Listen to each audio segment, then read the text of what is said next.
If you are not yet a member of the Patreon, link is in the description. Please consider becoming a member, as you will have access to many videos you cannot find here on YouTube. Oh yeah, Diddy got a podcast. Kendrick Lamar is one of the most successful, talented, and skilled hip-hop artists of all time, and he has one of the best bodies of work in hip-hop history as well. And I even personally place his album Damn as a top 5 hip-hop album conceptually of all time. And now he holds the record for most awarded Grammys by a rapper in history. And while many hip hop fans are extremely proud of this, mostly because of what Kendrick Lamar claims to represent as a socially aware, conscious rapper, the truth as to how and why Kendrick Lamar has been able to win so many Grammys doesn't boil down to just talent or hard work. I am under the belief that Kendrick Lamar is not only an industry plant or an industry puppet, but has been from the beginning of his career. This will be a hard pill for many people to swallow because they have this prototype image of what they believe a quote unquote industry plant looks and sounds like. But the truth is they come in many different forms. And so, yes, that also includes the biggest artists in the game. We just discussed Sabrina Carpenter, who started as a Nickelodeon kid. Drake is no different, as he started as an actor in Degrassi. Ironically, we even just discussed an artist by the name of Doechii, who was actually signed to Kendrick Lamar's former label, Top Dog Entertainment, or TDE. She is one of the most obvious industry plants for countless reasons, whom I expect was also chosen well before she quote unquote blew up. And ironically, she came into the game and almost immediately won a Grammy, despite barely anyone actually knowing her music. That brings us to Kendrick Lamar. Welcome back to another episode of Didi Got a Podcast. And of course, I'm your host, Didi, back with another episode. I appreciate you all for tuning in. As always, link is in the description to the merch. Please check out the merch. We've had 7 to 10 new designs. I think you all will really like and appreciate them. Hit the like button on your way in. In today's video, we're going to be talking about Kendrick Lamar. There's a lot of things here I'm going to connect as it pertains to Kendrick Lamar because there's a lot of moving parts, a lot of things that's going on. And I don't believe I've seen anybody else connect these things, right? So first and foremost, Kendrick Lamar now holds the record for the most amount of Grammys by a rapper.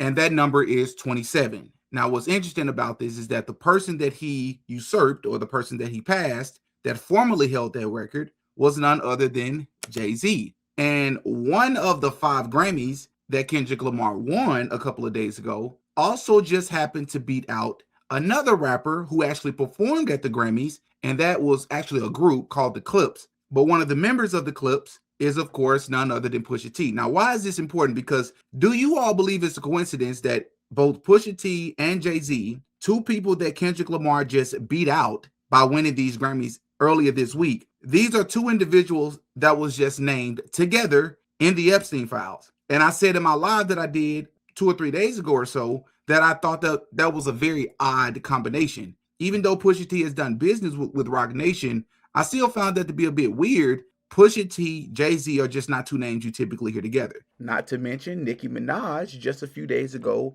tweeted this: "Your favorite artist has been practicing rituals in a satanic cult where they take babies from other countries and mutilate and unalive them as a form of a blood sacrifice to their god. You see, when your master is Satan, you must constantly shed blood. However, the jig is up. As they do their ritual tonight, God Almighty will reveal himself to them. The ritual will backfire on them. God will not be mocked. Blessed is the mighty name of Jesus Christ. Every tongue that rises up against me in judgment shall be condemned and put to shame. Watch." Now, while I do believe that these tweets are obviously very explosive, if you don't know, Nicki Minaj has been beefing with Jay-Z for easily the past year. I do believe that she has other motives as to what's behind her putting these tweets out. Nonetheless, she still said the quiet part out loud about the people at the Grammys and about what she alleges about Jay-Z. And now here we have Kendrick Lamar winning 5 Grammys. Winning 5 Grammys, by the way, for an album, I think was not worthy of a Grammy. That's just my personal opinion. I think it was a decent album, but I think it was an album made for the West Coast. Unless you're just a delusional fan of Kendrick's music, I don't think you're being objective by stating that that album is probably his light work. It's one of the least compelling albums he's ever released, in my opinion. Yes, there were some catchy songs on the album, but the dude won 5 Grammys because of it, but I digress. What I also found interesting about this is that Pusha T, as we know, Kendrick Lamar, Drake, were involved in a beef. But what's also interesting about this is that Pusha T was also somebody that exposed the fact that, number one, Drake was hiding a kid, but was also buying into the fact that Drake does not write his own music. So two people that's exposed Drake just so happened to be involved in the Grammys, and they played a pretty significant role at the Grammys. I thought that was very interesting. I also want to ask you all, do you believe it's a coincidence that another person that won a Grammy a couple of days ago was none other than Bad Bunny? You know, Bad Bunny, the same person that I've exposed. I also believe Bad Bunny is an industry plant, and I believe I've done a great job of exposing it in previous videos. Well, what's something that Bad Bunny and Kendrick Lamar have in common? They actually have quite a few things in common, but the most relevant thing they have in common here is that Kendrick Lamar performed at the Super Bowl last year, and sure enough, Bad Bunny, who won a Grammy a couple of days ago, will be performing at the Super Bowl this year. This is a man who is an open occultist. I mean, it's all over his social media. He's an open pansexual, and I also believe that he's a Freemason as well. But go and check that video out when you get a chance. I digress. Now, again, I'm going to connect a lot of dots in this video because J. Cole is actually releasing an album, his long anticipated album, The Fall Off, in 2 days. And a lot of people are anticipating how this album is going to perform. But that's actually going to be relevant to this video as well. So again, just stick with me, because part of the reason I mentioned J. Cole is because there's the J. Cole versus Drake versus Kendrick feud, beef, competition, rivalry, whatever you want to call it, that's happening in hip hop right now. So just so people understand that I'm not picking sides here, I'm just calling it objectively as I see it with each of these artists. I'm going to call out each one of them in this video in their own unique way. But I want to start with Kendrick, because Kendrick Lamar, I'm going to allow you all to hear him out of his own words. Don't take my word for the fact that he's an industry plant. I want you all to listen to what he's told us himself in his music, and I'll let you decide for yourself how you feel about it. Let's start with the song For Sale. So here it is here. For Sale interlude on his album To Pimp a Butterfly, what many people call arguably his best work back in 2015. Let's go and check out this song. Verse 2, it says here, you said to me, you said your name was Lucy.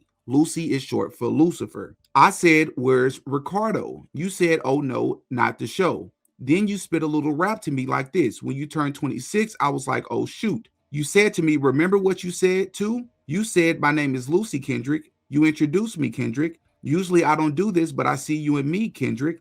Lucy gives you no worries. Lucy got million stories about these rappers that I came after when they was boring. Lucy gonna fill your pockets. Lucy gonna move your mama out of Compton inside the gigantic mansion like I promised. Lucy just wants your trust and loyalty. Avoiding me? It's not so easy. I'm at these functions accordingly. Kendrick, Lucy don't slack a minute.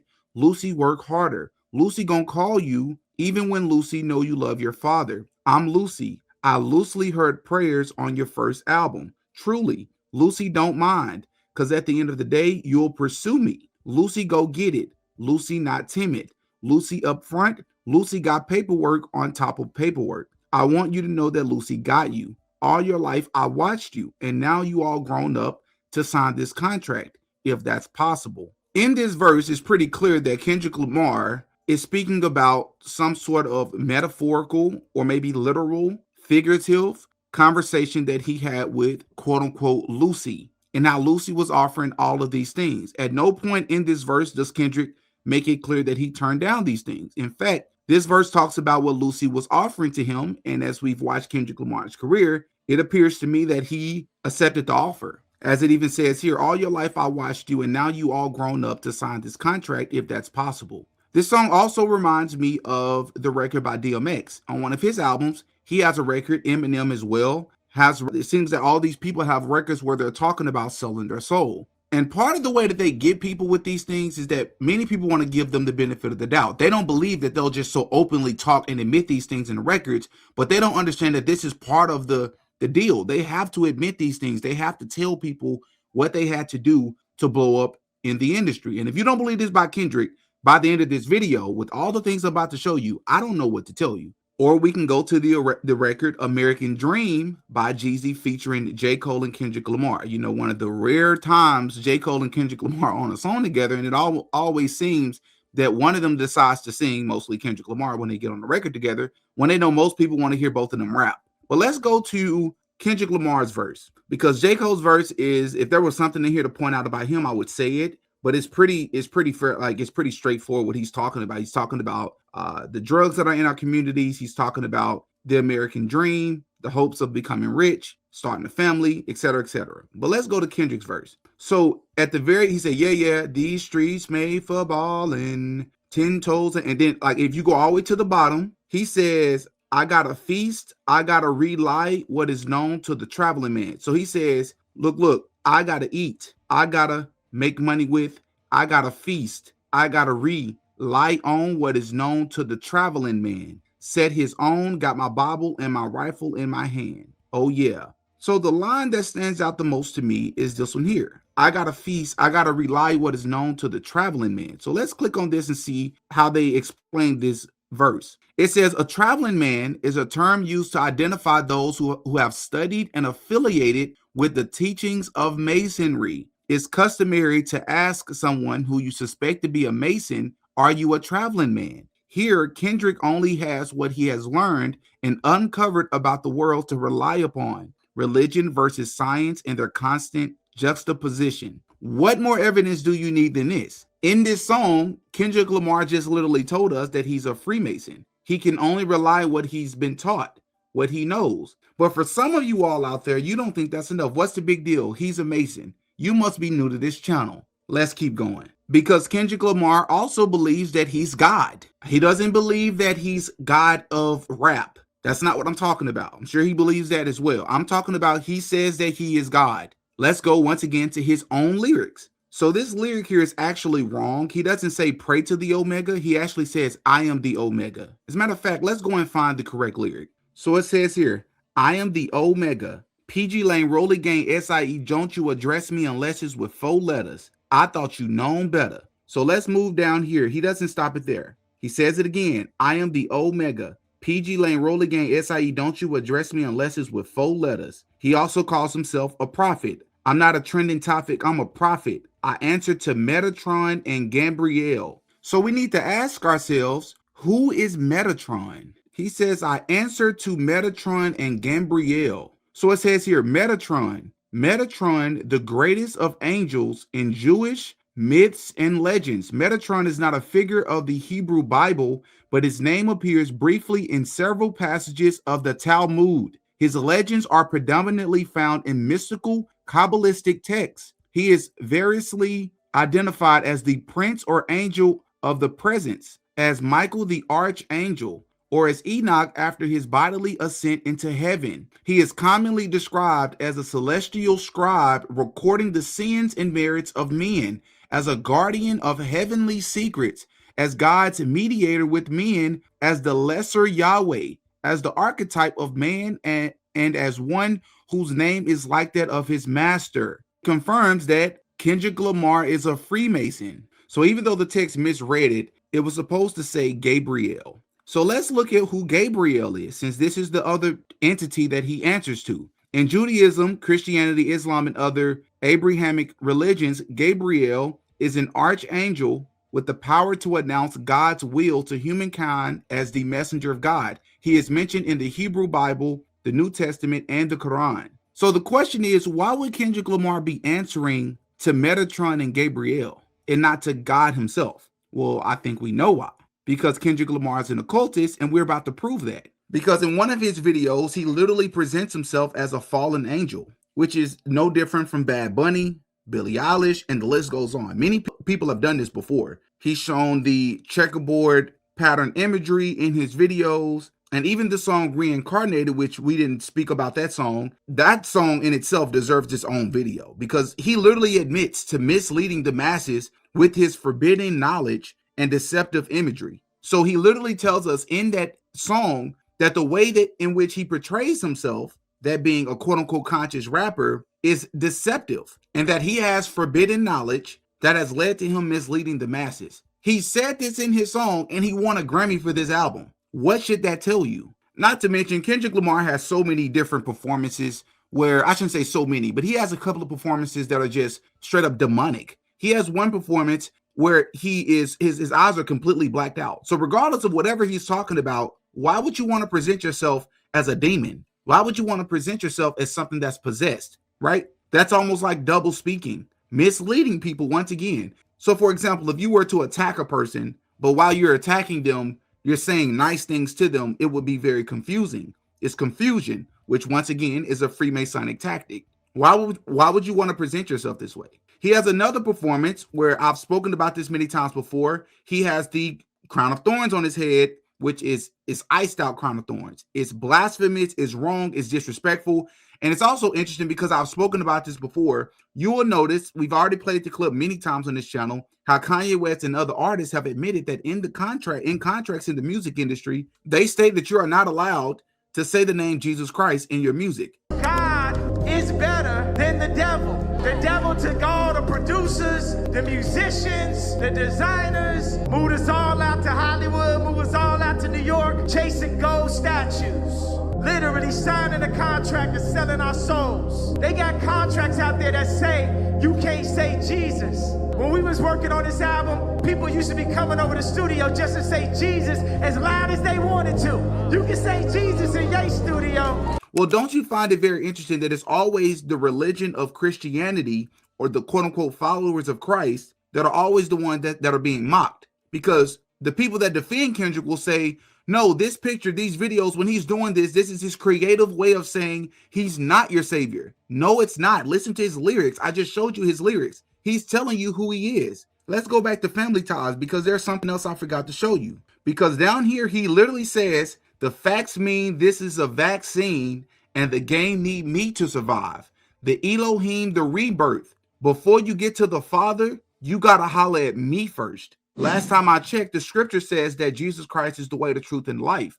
No man comes to the Father but by me. Here, Kendrick Lamar says he's the Elohim, the rebirth. Before you get to the Father, you have to talk to Kendrick. That is Kendrick claiming himself to be God. And then in one of his performances where Kendrick is bleeding down his face from the crown of thorns, which once again, my original point earlier was that you'll notice that he don't make fun of any other religion. He's not going to do this to Muslims. He's not doing this to Judaism, but he will do this to followers of Christ because there's very little to no backlash for it. But what's so crazy about this performance is that outside of the blasphemous fact that he's wearing a crown of thorns and performing with it on as if it's some sort of jewelry, he's literally performing on stage for quote unquote women's rights. Women's rights, that meaning unaliving babies in the womb, which is flat out evil. That's what he's on stage for. And don't even get me started with the Super Bowl performance last year. I know a lot of people were distracted by the fact that one, Kendrick Lamar actually got to perform, but two, he performed not like us, right? First time in Super Bowl history that a diss record was performed. But there's something else about that performance that a lot of people missed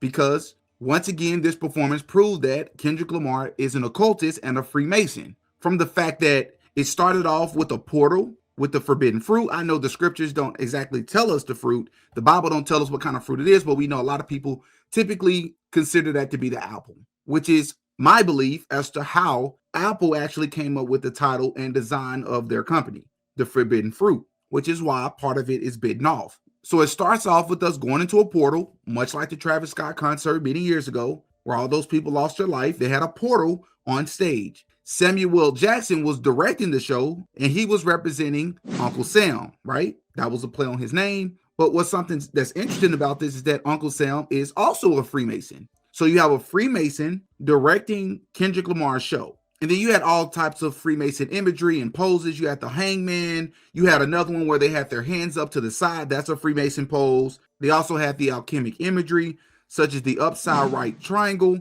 for fire or masculinity. And then they had an upside down triangle for water or for femininity, which explains why it is that SZA was placed in the upside down triangle. And we've spoken about the upside down triangle on Patreon quite a bit because this is a commonly flaunted thing in the music industry and in Hollywood with their hand poses. They'll either do an upside right triangle with their hand pose, or they'll do an upside down triangle. P. Diddy being one of the most popular examples. It is also not a coincidence that SZA is dressed in all red, as she represents the Scarlet Woman. We've spoken about this with the artist Doja Cat, and we also saw this with Rihanna's Super Bowl performance as well. This is something that is commonly practiced by occultists. Kendrick Lamar even has a song called Untitled 03 5/28/2013. I want you all to listen to what he said in this song. On verse 4, Kendrick says, "What the white man say, a peace of minds. That's what the white man wanted when I rhyme, telling me that he's selling me just for $10.99. If I go platinum from rapping, I do the company fine. What if I compromise? He said it don't even matter. You make $1 million or more, you living better than average. You losing your core following, gaining it all. He put a price on my talent. I hit the bank and withdraw. Hit the bank and withdraw. Hit the bank and withdraw. Put myself in the rocket ship and I shot for the stars. Look at what you accomplishing. What he said to the boy, I'm gonna make you some promises that you just can't ignore. Your profession anonymous as an artist if I don't target your market. If you ain't signing your signature when I throw you my wallet, a lot of rappers are giving their demo all in the toilet. Your world tour, your masters, mortgage, I need a piece. I holler what you do, what you say. I shall enjoy the fruits of my labor if I get freed today. These are undeniable facts about Kendrick Lamar. But there's even something deeper I want to talk about when it comes to Kendrick, Drake, and J. Cole. Something that I've noticed, because I believe something is happening in J. Cole's career. I believe something is happening in all of their career that I don't believe is a mistake. There's a lot of moving parts here. Kendrick Lamar is seeing more success than he's ever seen in his career. And I just showed you the proof as to why that is. Because Kendrick Lamar took the oath. It doesn't matter if you believe he's skilled. I agree. It doesn't matter if you like his music. I like his music too. It doesn't matter if you believe he's talented. He is talented. He's also a sellout, and he's being rewarded for it. Does no one find it coincidental or strange that Kendrick Lamar came into the music industry as a quote-unquote conscious rapper? But when you listen to the music and his imagery, like what I showed you in this video, he has one eye symbolism just like the rest of these celebrities do. How could somebody explain that to me? His music, you can say, yes, Kendrick Lamar has conscious records and lyrics, but Kendrick Lamar also glorifies a lot of the things that he claims to be against. Once again, this is called confusion. One record, you're pointing out the injustices in communities, but the next record, you're glorifying the very thing that destroys communities. It makes no sense. When you look at Drake's career, I find it very interesting. Drake is probably, from a statistical perspective, the most successful out of the three. I don't believe it's a coincidence that when you look at how Drake first came into the industry, which I believe he was an industry plant from the jump, half black, half Jewish, I don't think that's a coincidence. Everything I say in this video is alleged. When you look at Drake's career when he first came into the industry, he was the lover boy. A lot of people called him soft, said that he was promoting things in his music that they didn't like, such as Marvin's Room, right? One of his biggest records, most popular records. But it's the idea of calling another man's girl, singing to her about why she should leave him and get with Drake. A lot of people didn't like that. They called him soft. Look at Drake's career now. Look at his image now. He's progressed into complete darkness. He promotes putting hits out on people in his music, and it's been alleged, I'm not saying this is a fact, of him actually being behind actual hits that's taking place in real life, including other musicians like Tentacion. I'm not saying he did that. I'm saying those are rumors. It's been a lot of valid claims, incredible information to suggest the fact that Drake has 100% been behind certain people being attacked, robbed, beat up for saying bad things about him. That's not the Drake that came into the industry. When you look at Drake's OVO logo, can anybody just take a guess why he would use an owl? Why an owl? What does an owl have to do with OVO? Where did you even come up with the term OVO? I'll tell you where he came from. We all should know where the owl inspiration came from. And the OVO, it's in reverence to Aleister Crowley's OTO, which is once again the person that many people revere in the music industry, including Kendrick Lamar's former label mate, Ab-Soul, who literally titled his entire album Do What Thou Wilt, which was a nod to Aleister Crowley. But he's not the only one, as Jay-Z is also another one who publicly admires Aleister Crowley, highly reveres Aleister Crowley, as this right here, you can see the Do What Thou Wilt on his hoodie, as this is, I believe, a behind-the-scenes video from the I Run This Town featuring Rihanna music video, which, by the way, the music video in itself was pretty demonic, and we made a video on that maybe 2 or 3 years ago as well. Drake is no different. His album cover for, or his song cover for Summer 16, Drake always throwing up the 666 logo even though he's not in the gang. What would he be doing that for? He does the devil horns religiously, pun intended, in his videos, his concerts. That's not a coincidence. Then we get to J. Cole. J. Cole is interesting. A lot of people know that J. Cole is my favorite rapper of all time, but that doesn't mean that I'm oblivious to who J. Cole is. He's a part of the industry. I understand that. But his career is actually very interesting because J. Cole came into the industry like his album cover for Sideline Story. A lot of people pointed out the upside down cross that's on his album cover. His album cover for Born Sinner is obviously the devil horned image. And even when you listen to his lyrics, he's alluding, he even has a song similar to Kendrick Lamar, where he's talking about having to sell his soul to make it. But ever since that point, the symbolism, lyrics that talk about those sort of things have almost disappeared in J. Cole's career. J. Cole isn't a dark artist. He doesn't talk about those things. Those cryptic lyrics about Metatron and Gabrielle and being a Freemason. It's all over Kendrick's career. It's all over his music. You don't find that in J. Cole's music. Trust me, I would know. I listened to a lot of J. Cole in my life before. You don't find that in his music. Why am I talking about that? Because Kendrick is winning all these Grammys. Drake is winning, just won what, Artist of the Decade. These artists are being rewarded. J. Cole, not so much. It's also been rumored that he has been on bad terms with Jay-Z for a very long time. Many people have even alluded to the fact that he may be independent. He's talked about in his music buying his masters back. He has a freestyle called 3001. He said, ask Jay-Z how much I gross for that label. He paid dues and paid Jay-Z for his masters. Business is business. In his most recent song titled Diss 2 Track 2, where he's rapping his life in reverse, which is a nod to the artist Nas, who J. Cole has been open about. That's his favorite artist of all time, which that's weird because Jay-Z beat Nas, had a public beef, even though they would later make amends. That's also J. Cole's favorite artist. And in this record where he's rapping backwards, similar to how Nas did, J. Cole has a line where he says Jay-Z is one of the so-called kings. Some people don't really know how to feel about that. They don't know if that's a knock to Jay-Z or what. So what am I getting at here? J. Cole has been receiving a lot of hate. Part of it is because he apologized during the beef.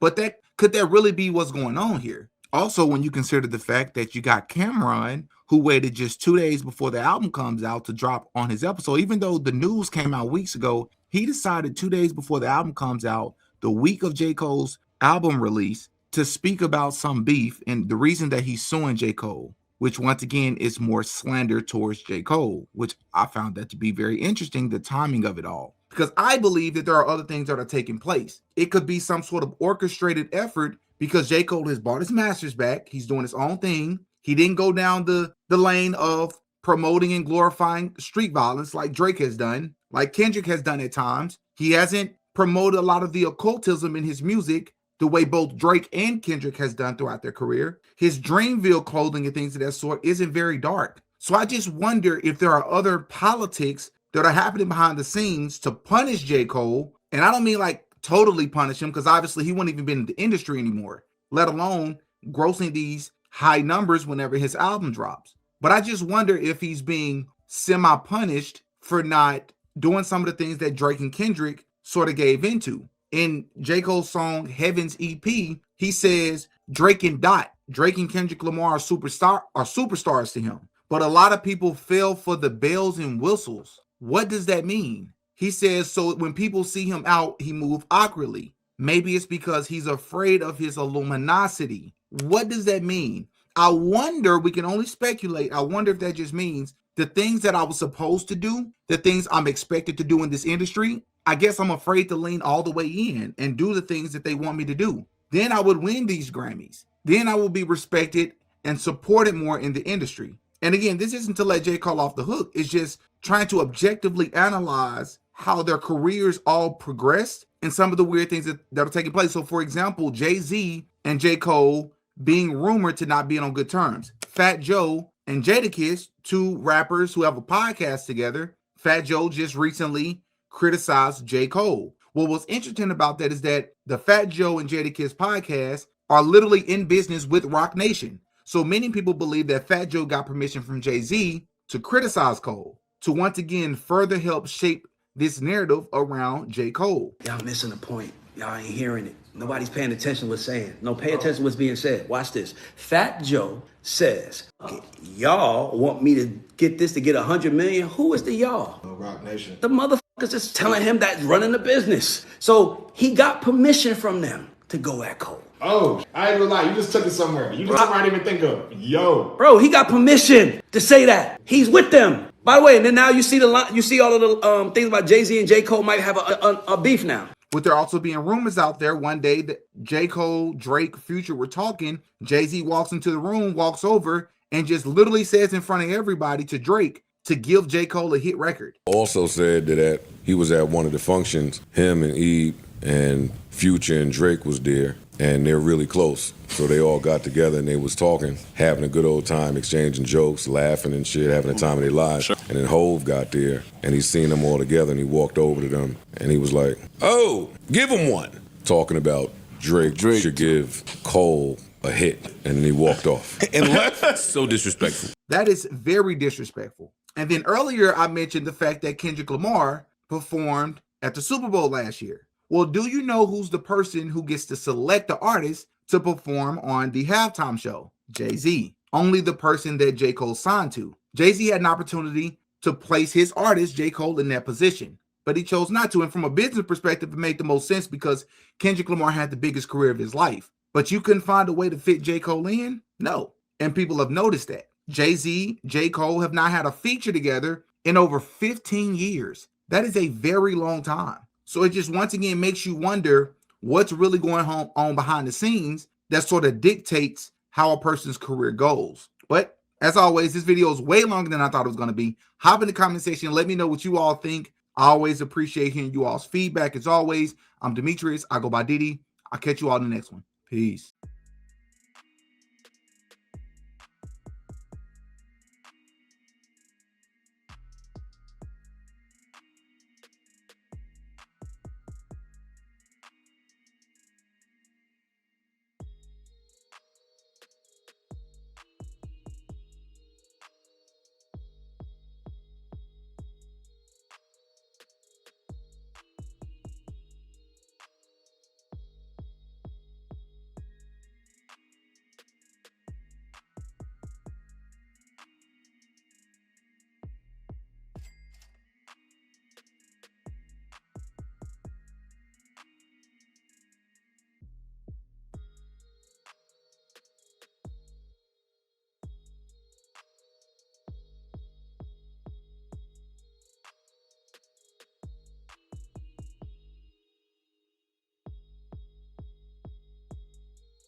Oh yeah, Diddy got a podcast.